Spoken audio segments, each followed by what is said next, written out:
Good evening. You're listening to The Good Evening Show with your hosts, Henry Van Loon and Adrian Wolfman. With tonight's guests, horror writer Q.R. McKrungle, director Jimothy Edgars, and TV composer Barry Rivner. Tonight is September 23rd, 2017, and you're listening to The Good Evening Show. Good evening. Good evening.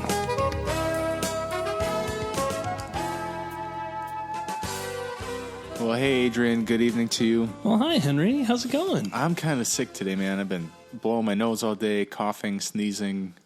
Well, I'm feeling great. How are you? Oh, I was going to ask how you were feeling, and you... But, well, I don't mean to, rub it in your face. I'm just, You probably shouldn't. I'm feeling kind of sick and... Right, sure, yeah. A little bit contagious. I'll stay on this side of the table. Yeah, it's... I've been reading some emails from listeners. Well, that's got to cheer you up. Well, yeah, it does kind of. I didn't even realize we had an email for the show. We do, yeah, absolutely. What is it? It's jamginaproductions@gmail.com. What? It's what now? Well, Henry, that email is JAMGINA productions@gmail.com. That can't... Couldn't we just be like the Good Evening Show at Gmail? No, apparently somebody else has that email address already. Okay. And we could have been the Good Evening Show, a whole bunch of random numbers. Yeah, but like the Good Evening Show 2. But I wouldn't want to, give the fans something strange that would be hard to remember.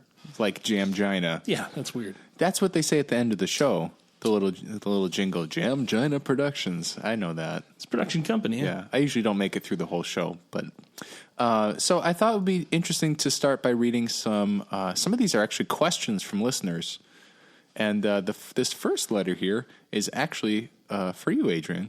Oh, yeah, and they want to know, hi guys, is Adrian actual wolf man? Oh yeah, that's actually a very interesting question. The short answer is yes. Mm-hmm. The long answer is C. Short answer. It's really just it's not a very complicated answer. Yes, I am. So I just feel like I need to do our listeners a service here. But I'm sitting here with Adrian, and he's a human male for the most part. Yeah, he's not a wolf. Visually, as far as you're aware, as far as I'm aware, as far as if you were to see him on the street, you wouldn't be like, that's a whole wolf. You'd be like, that's a whole man. Right. You'd assume that I was mostly man. Mm-hmm. And you'd be correct. I would say that the scales tip towards man, but also wolf. Yeah. I'm not trying to say anything bad about wolves or men. Of course not. Of course. Mm-hmm. Yeah. Mm-hmm. So I have another email here. Lots of questions from listeners today. It says here, why don't you guys ever swear on the show? Huh. That's an interesting question. I don't really want to answer that. None of his fucking business. Yeah, fuck that. So, do we have any other letters or questions from our dedicated listeners? I think I got one more here in the pile. What's your favorite thing to do after you're done recording the Good Evening Show? Henry, you want to take this one? My favorite thing to do after I record the Good Evening Show. This is, I don't know if this is appropriate. I'll just say it. It's really hard. We're mic'd up. You can hear everything we do. So I'm just constantly holding in farts. Yeah. Yeah. I know. That's why So my favorite thing to do after the show is keep holding them in. Oh. For practice. Just practice. Yeah. Yeah. Because you're not going to get good at it unless you practice. Right? So who do we have on the show today? I'm excited for this. I know that you're a big fan of the horror writer Q.R. McKrungle. Oh, have you ever read a McKrungle novel? These things, they're chilling. They will keep you up at night. These are those really long-looking horror novels with the scary covers. Yeah, but, the print is big, so it's deceptive. Okay. The book, it's a large size. Yeah, but the print is big, so you can read it kind of from a distance if you're kind of because you'll be afraid of the book itself. You're a terrifying. McKrungler fan. I'm a bit of a McKrungler. You're a McKrungler. Yep. So maybe I've got some questions I'll ask horror writer Q.R. McKrungle. So without any further ado, you'd probably know horror writer Q.R. McKrungle from the series The Spine Tinglers, The Cobweb Weavers, and exciting news about a book that's becoming a film. So without further ado, allow me to introduce horror writer Q.R. McKrungle. Wow. Welcome to the evening of your own discontent. Wow. I've never been welcomed to my own show before. That was really kind of intimidating. Ah. I meant no disrespect, but fear the unknown. For as we walk together down this path, we will come to unexpected points. Will you come with me down the right fork in the road? I don't know yet. I'm totally freaked out right now. I've got like goosebumps. Then you are in the right frame of mind. Good sir, I am Q.R. McKrungle. Mr. McKrungle. Q.R. McKrungle. It is my ultimate pleasure to introduce myself to you both. Sure, that's much better than I could have ever done. Thank you for joining us. He's something. So I have to admit, I've read up on you, but I'm not really well versed in your works. I know Adrian has read the Spine Chillers series, yes. The Cobweb Weavers. Spine Chillers, from beginning to finish. A marvelous adventure awaits if you will join me on a journey of fear. So I guess my first question would be, how does the writing process start for you? Well, I get up in the morning and I have a piece of toast with peanut butter or jelly, never both. Okay. And then I sit down at the table and I enjoy my breakfast and think of all the things in the world that are safe and normal, and how easy those things could turn evil. And how easily the evil could spread.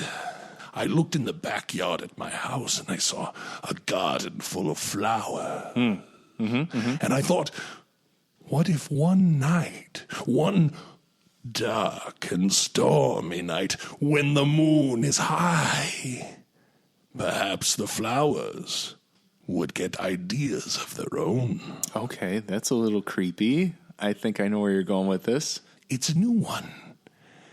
And it's going to take a while for me to finish because, as you know, flowers are mysterious. Okay, sure. I've never really thought of flowers as mysterious, but I'm listening. And what would happen if those flowers took those ideas in their head and brought themselves to life? Well, flowers are technically alive. And you wake up one day, and there are bouquets. Okay. At the foot of your bed. Where did they come from? Okay, that doesn't sound that bad. Oh, no. For, as I said, we're going on a journey, you and I. Right. I imagine this is early in the story. Yes. There's flowers, they have ideas, and now there's flowers at the foot of my bed. Yes, what will happen? You will have to get my new novel. Oh, what's it called? Stop and Smell the Murder. The latest in my anthology of spine chillers. Okay, cool. The process works very sinisterly. Sure. The writing process. I pump out these books by the dozen. How many books are you publishing a year? As many as I can. It keeps me sane and normal. Okay. Was there a time when you didn't write as much as you do now? There was. When I was in a coma. That sounds like the subject of a book itself. Oh, yes, but what a dream it was. A long, terrible dream where I was haunted constantly and inspired. I think I know which book you're talking about. Yeah. That's the Comatose series. The Comatose series. Yeah, it's 3 every week I produced. I know Adrian has read that whole series. I've only read a few. That's actually one of my favorites. I mean, you wouldn't think that somebody in a coma could be that compelling. I think I'm understanding now. Thank you. That's wonderful. The Comatose. Is that kind of yes, the second book in the series. Is that a reference to your writing process? Yes, it is. The toast represents my morning ritual, where I sit with toast and I eat it. You know, I'm a little bit envious. I've always kind of thought of myself as a writer, but I've never actually finished the book. I had a poem published once, but and the toaster is haunted. Oh, and sometimes it gives you a little more darkness than you're expecting. Ooh, how do you mean? Well, it could mean a number of things. Okay. Darkness as in terror and the unknown creeping up against you, threatening to break the very fabric of your sanity. Okay. Or maybe like the toast is a little burnt. Or maybe the toast is a little burnt. Yes. So can you tell us a little bit about like what it was like growing up, maybe your high school experience? Growing up, I went to high school. And I didn't have any friends. Oh, that's terrible. Except for the football team. I was on the football team. Oh, really? Oh, I had a lot of friends there. Really? What did you play in football? I was a quarterback. Really? Yes. The school quarterback? Yes, I was well liked. It's surprising. A little bit. Until senior year of high school when I struck my head upon a pole. Oh. And went into a deep coma. Okay. Is this a separate coma? It's a separate coma. Can I ask, how many times have you been in a coma? I have been in several comas. I think it's 3, 4. It's 4 comas, I believe. Maybe it's hard to keep track after so many comas. They all blend together. Sure. So a coma when you were a senior in high school. Yes. And then when I woke up from my senior coma, I wrote my first book, my first spine chillers. And which one was that? That was When the Clock Strikes Dead. Interesting. What was that one about? That was about a haunted clock in the hallway that always struck louder at 10 o'clock. Okay. Something more sinister and dark beneath the surface of this clock. This clock. Was it? It just sounds like a broken clock to me. I'm not going to lie. But it would always go off at 10. Okay. Was it haunted? Is there a ghost in there? Or like maybe the spirit of a serial killer? Well, I can't reveal the ending. Is that? Okay, sure. That's true. But little Billy and Bobby, 2 Siamese twins, they investigate the clock in the hallway, and they're taken into a dark and sinister world. I almost think maybe the fact that they're Siamese twins is the interesting part of that book. Yes, it plays.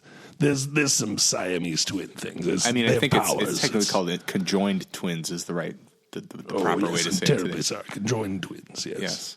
They go inside of the clock into a world unlike anything you can imagine. So like Narnia, or? But very dark. Okay. And sinister. Okay.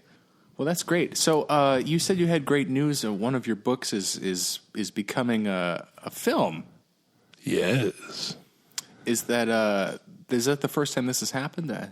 This is the 4th film that they've made from my small collection of short stories. Okay. What can you tell us about this film? This film is not yet rated. Has it been approved for all audiences, or? I can't speak to that, but what I can speak to is that it is a terror unlike anything you've ever known. Okay. I'm hooked. It sounds scary. What's it about? It's about a pumpkin. Okay. who comes to life Okay. and develops ideas of an evil nature. Okay. I got to stop you here. It sounds like it kind of sounds like the flower one. You sound like the New York Times. That's what they said about my latest books. Well, I don't want to spoil the film, but like, why should we pay to see this movie? Well, Willem Dafoe is in it. Oh, okay, He great. plays the pumpkin. Really? He's good, and he can be spooky. He's very spooky. Wait, I also have a movie coming out later this year. okay. It's called Dorothy. Really? Yeah. What is that about? It's about an evil, twisted, sinister bicycle. Really? Yes. And takes little Billy on a road trip of his life. I noticed many of your protagonists are named Billy. It's the same character. What about his little brother, Bobby? He dies Okay, so, early on in the series. oh, I thought you said you were a fan. Actually, I'm more the fan. Yeah, Adrian's the one who's I really... see. Adrian probably knows... Adrian should probably be the interviewer for this segment, but he's a little bit starstruck. I'm just. Would you sign my favorite one? And what is that? What's your favorite one? My favorite one is this one right here. Ah, yes. The house that ate everyone. I'll sign it. Q.R. McKrungle. And now you can die. Okay, I gotta stop you right there, Mr. McKrungle. That's Adrian's my co-host. And That's he's how my I good sign friend. all of my Oh, autographs. okay. That's anyway. So I'm wondering if you have any advice for any burgeoning authors who might be listening to. Yes. Write what you know. And if you know horror and twisted, evil, filthy, dark, evil, terrible things, write them down. Get them out of your head. For if you don't, they will swallow you. Maybe I'm. For there's a fork in the road. Oh, And there are many tines in that fork. And whichever tine you take determines your path. Thank you for coming on this journey with me, Mr. Van Noon. Oh, well, thank Mr. you. Wolfman. Thank you for coming on the show. Q.R. McKrungle, renowned horror writer. You can find more about him at his website, which we'll share on our website. We'll be right back after a short break.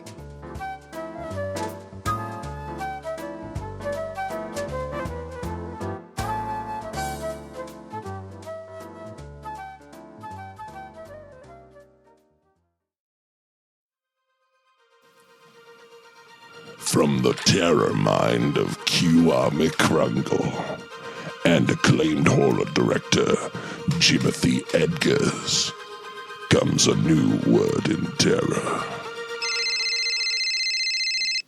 Hello, Mr. McCollin's house.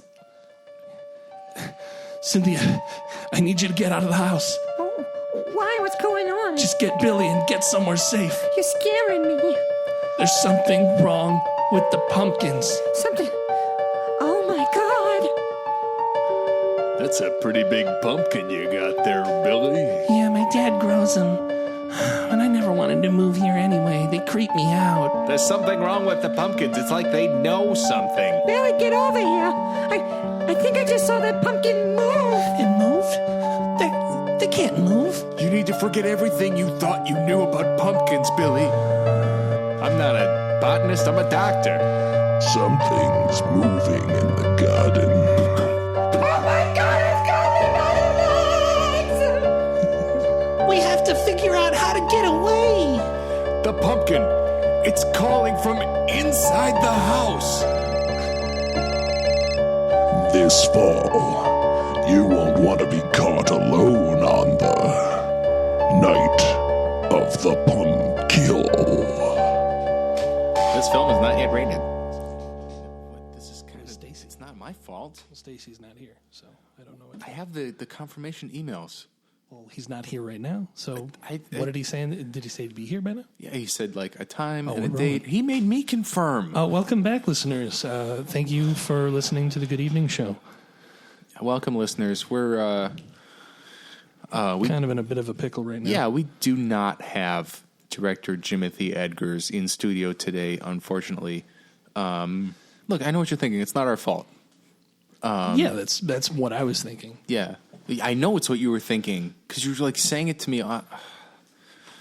But we do have a special treat for our longtime listeners. I know many of you are really dying to meet Paulie Nguyen, who's here. We have him in studio. You want to bring Polly out? What am I supposed to do, man? There's nobody else in the building? Like, I'm not going to interview myself. Yeah, that'd be weird. So, Paulie. Hey, Polly. Thanks for joining us today. Guys. Come on in. Have a seat. Yeah, you can. Here's a mic. Yeah, come on in here. Have a seat. I know we don't let you sit on the couch, but Yeah, yeah. normally Polly's in the basement or in the the other room, just kind of It's a hanging real out. treat, guys. I've been editing. So you guys for a welcome. while. Thanks for okay. coming in. I know I've never said hi to you or acknowledged your existence before. That's okay. See, But, I actually know what his birthday is. December 3rd? February. Feb 3rd? It's the 3rd, though, right? Oh, close. 10th. It's the 10th, right? 10th. See? So I'm not going to lie to you, Paulie. We were expecting to have director Jimothy Edgars in the show Oh, today. he's Yeah, but great. Yeah. He's not here right now. Oh, Yeah. So I know you don't really know how podcasts work, but like we like to ask thought-provoking and engaging questions and give our interesting guests. Yeah, I time to actually edit answer. you But guys hold on, every just show. hold on. Sorry? If I can, My apologies. this is a reason why you're Don't an really editor. do a lot of radio stuff. Clearly, here's my point. Maybe you can take a moment and tell our listeners something not boring about being an editor. Oh boy, yikes. Okay, so typically, oh boy. So typically, No, go ahead. We So- really want to hear what you have to say. so usually the way the process works is that. Oh boy, Hey, you've been working with us since the beginning, right? yeah, 7 episodes, guys. Yeah, it's you like working on the show? Oh, I love it. I mean, It's really fun to be on the show. Okay, he's a little bit amazed to see how the studio works. And how we- I usually just hear you guys and I edit down and cut the content. And, yeah, you cut like the funniest parts. Oh boy. I mean, I love the show. It's a great show, and we do a great job. But I swear, The show is sometimes good. it's like, I'm trying to show people my favorite parts of the show, and I skip to like, oh, you got to hear what I said here, and it's just gone. It's gone. Yeah. Yeah, we have to cut a Like lot that of stuff thing- out for content and for. Yeah, and the well, thing what's that the you deal were with talking that? about like Yeah, paper I mean- clips. Uses of Yeah, paper I had clips. that really. Guys, legal paperclip is That was amazing. trademarked, No, and I no, no. can't. Last I week can't we use were- that, guys. When I had the Tough Boys in here, Great show. I had a request, and I was talking to them about Adrian's tattoo. Yeah, they were and swearing every other word, guys. Yeah, well, that's what they do. They're They are tough the tough boys. What do you They're want them to come in punk. here and say like, "Oh, we're the We're- Care Bears. We love love and hugs." We're a family program, so I have to take that kind of language out. It's lame. That's- So what I would usually agree. do as It's an so editor is I get your podcast in post production, and then I go through the Look at him. legal. This is so. I go through all the legal channels, and I have to take out anything that's trademarked or profanity or anything that doesn't fit with the producer's vision of the show. So like if and- you're talking, I just go like, Yeah, you guys can't say that stuff because they're not really sponsors. They don't give us the production. They don't give us the rights to say that. So What if we can't. do say it? Like we get like, I just cut it out, guys. Hey, what do you even like? Like what do you do like when you go home? he likes I- editing. He I likes really- I love editing shows. Yeah, but, like, oh, I wish he's I just- could marry the like tape that we record on. My friend's a DJ. I like to. He's a house DJ, and I like to. He asked me to help him edit his. It's like that. Maybe you guys could have him on the show. What do you think? Polly is lame. He's Polly lame. is He's lame. lame. Just get out of the Polly Polly is lame. is Lame. lame. Boy, Lame. you guys- Lame. You guys are funny. Well, look. At the end of the day, I don't think anyone is. Polly is handsome. He's my favorite. At the end of the day, I am farts because I'm not funny. So, guys, I just really want to thank you for having me out here. I'm a big fan of your show. So, I'm a big fan of you. Look, I wish I was just like Polly. Polly is good. So I guess I'd like to say thanks to Polly I'm not smart. I just want to thank our listeners again for listening to the Good Evening Show. Good evening. We're going to be right back after a short break, and I'm Farts. Be right back after this. But All right, guys, it's Friday night. The ladies are out of town. The kids are put to bed. Yeah. It's time for our favorite game. Oh, the Card Manity. Yeah. Time to get real risque and not care who hears us. All right, guys, pull your cards out. The first card says, you had me at blank. You had me at blank. Sky, what do you got? All right, I have you had me at gonorrhea sandwich. Adrian? I got you had me at radioactive boxer briefs. Yes. Okay. Sky, what does your blank card say? All right, mine says the only way out is the only way out. Adrian, go ahead. Yeah, the only way out is watching Death to Smoochie on VHS. Mine says the only way out is Smurf sex. Oh, that's gross. Nasty. Gross and blue. It's gross and blue. Adrian, what does your blank card say? My blank card says, at the end of a long day, I can't wait to. At the end of a long day, I can't wait to. All right, mine says, at the end of a long day, I can't wait to. I can't believe it's not butter. Yeah, nasty. That's weird. All right, my turn. Mine says, at the end of a long day, I can't wait to ironically kick my podiatrist. It's good that you're doing it ironically, because otherwise it'd be abuse. All the Card Manity, all the time. If you want to have a real naughty time with your bros, there's only one game for you. Oh, the Card Manity. Oh, the Card Manity! Welcome back. We have a brilliant, legendary songwriter of television theme songs for over the years. No, that's fine. okay. Oh, yeah, that's fine. That's great. Yeah, I'd like to, it's without further ado. Can I get you a glass of water? I'm okay. I would love to introduce to you Barry Rivner. Thank you, yes. Mr. Rivner, you know, Yes. I have seen so many programs that had your song at the helm. Well, yeah. Well, how did you get into this business? Oh, it's, I don't know. I just, my cousin was in it, and it just, I've always been, a little bit of, You tickle the ivories? Yeah. Yeah, I just, So you've penned so many songs that people know and love, but it's a dying art, really. They might not even know your name, Yeah. but they know your songs. No, it was a golden, time. Right. Late 80s up until the late 90s when the show would have kind of a theme song that Sure. would say the whole thing. You actually got started in the mid 80s. It was 85, correct? Mm-hmm. Well, I was doing it in the 70s, but most of the songs that the kids know today, they know from that period. Those shows that were. So you actually, the first one that I'm aware of, at least. I mean, I'm sure that you have many more before. But, I wonder if I could ask you to play it for me. Stepping Up. I can play it. Stepping Up. Yeah. Oh, please. So let me tell you a little bit of this. This was the first show I got involved in with the whole lineup. Sure. And for those that don't know, Steppin' Up is the story of Steven Steppen, who has 9 daughters and lives in a small. In San When I got Francisco. involved in the project, I knew that it was about a man and he's got kids and thinking about that. This was before the whole OMGIW lineup was really formed.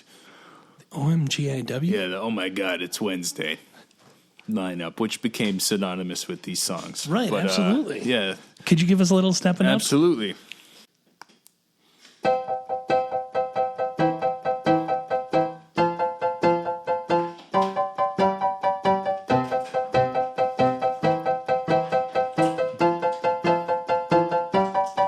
Well, just when you think that your world is a little bit perfect, something comes along and teaches you that nothing is perfect. Well, I had dreams till I had all these kids, and I was cool before I had a kid.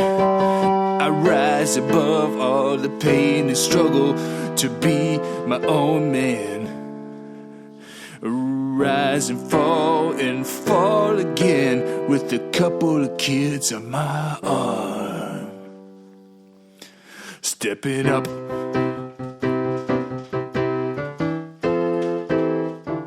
Stepping up.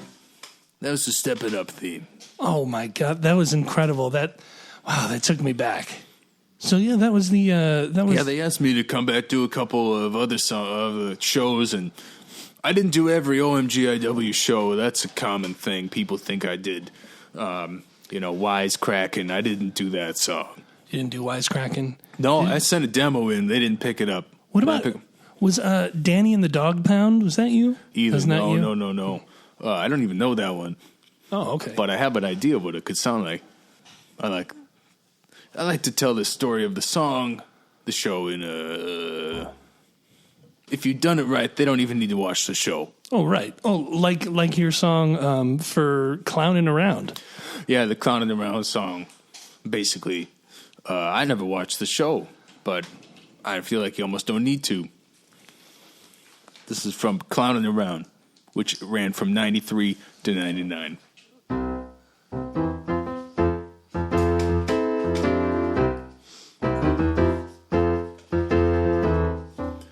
Whatever happened to people I knew? Nobody seems to know what's on the news. Whatever happened to Reagan? Oh, there was a time when actors ran for president, clowning around. Up and down our houses, multiple stairs, we were clowning around. Multiple kids in a big old house that we could probably not afford if we was just three dads living and clowning around.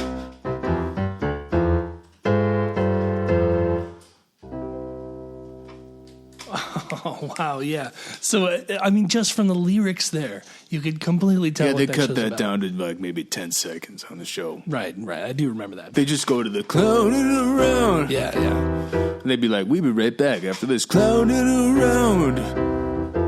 But that's, it's so satisfying, that riff. Just the clowning around. Yeah. Yeah, clowning around was something I'd been kicking around. They actually wrote that song with that show was originally called TJ and the Family. TJ and the Family, right. Mm-hmm. It wasn't even based around a clown until I brought that theme song to him. Oh, wow. So you actually had the that minute much they heard impact. clowning around, they decided to make it about a clown and a family of clowns. Right. And, I remember that show came on right after Robot Baby Stacy. Mm-hmm. Was that one of yours? Yes, that was one of my, that was a different time. That was an older show that made it to OMGIW. Yeah, right. I love that lineup. I don't know if I can really get it going here, but I'll try. Robot Baby Stacy. Wow.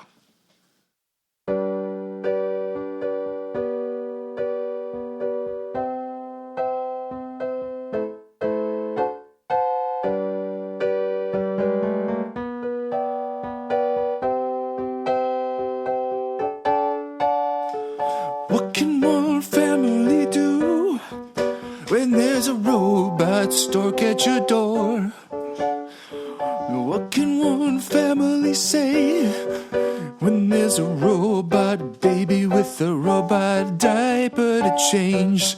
Robot baby Stacy's here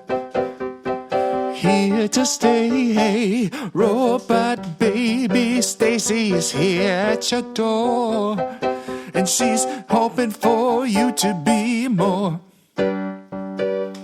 With the robot diaper, she's a robot baby.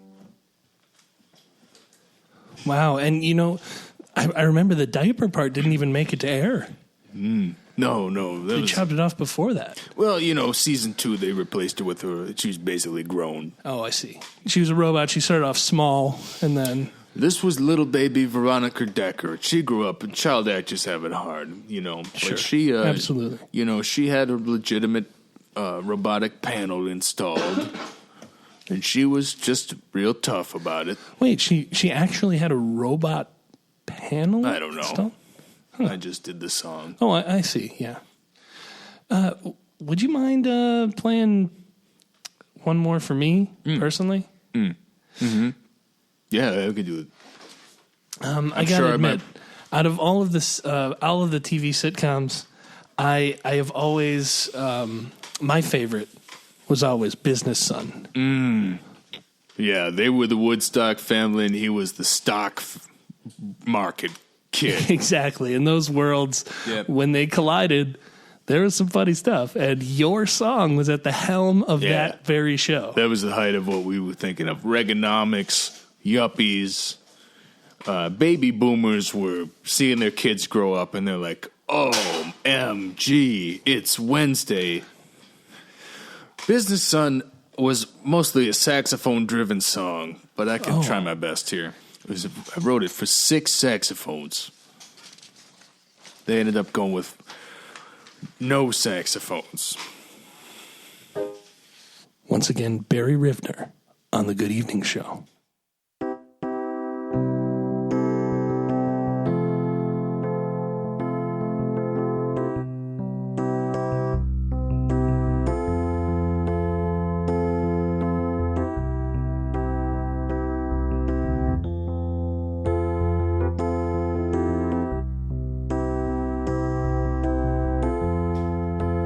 Oh, what did we do to deserve this one?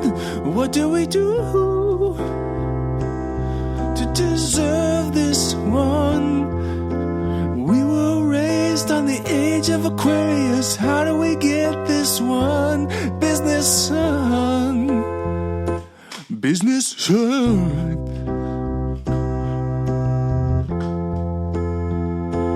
What do we do when we raise this one? What do we do when we raise one? We went to Woodstock, he was busy looking at the stock market. He's our son, a business son, business son.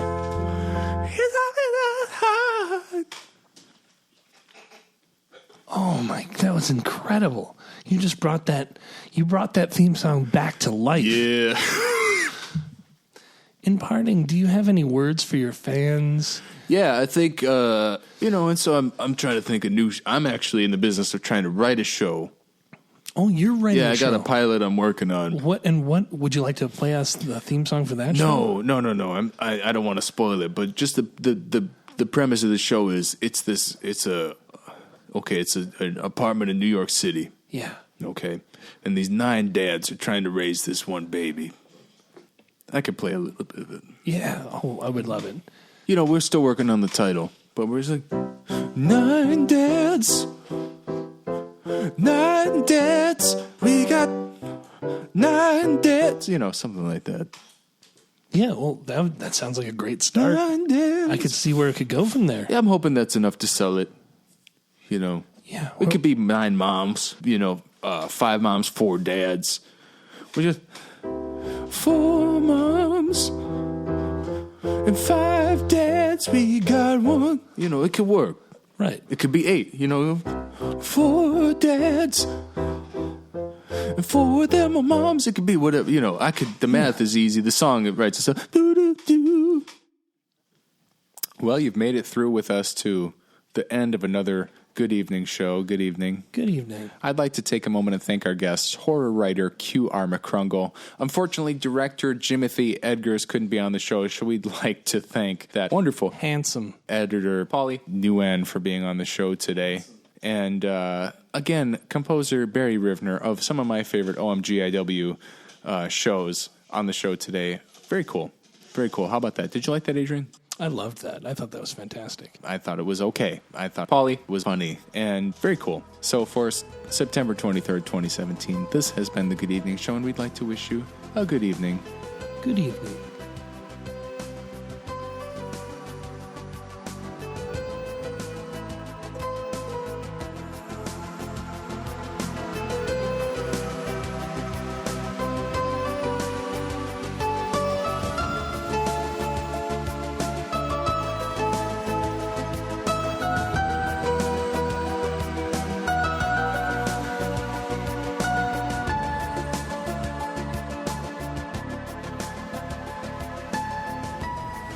A Jamgina production.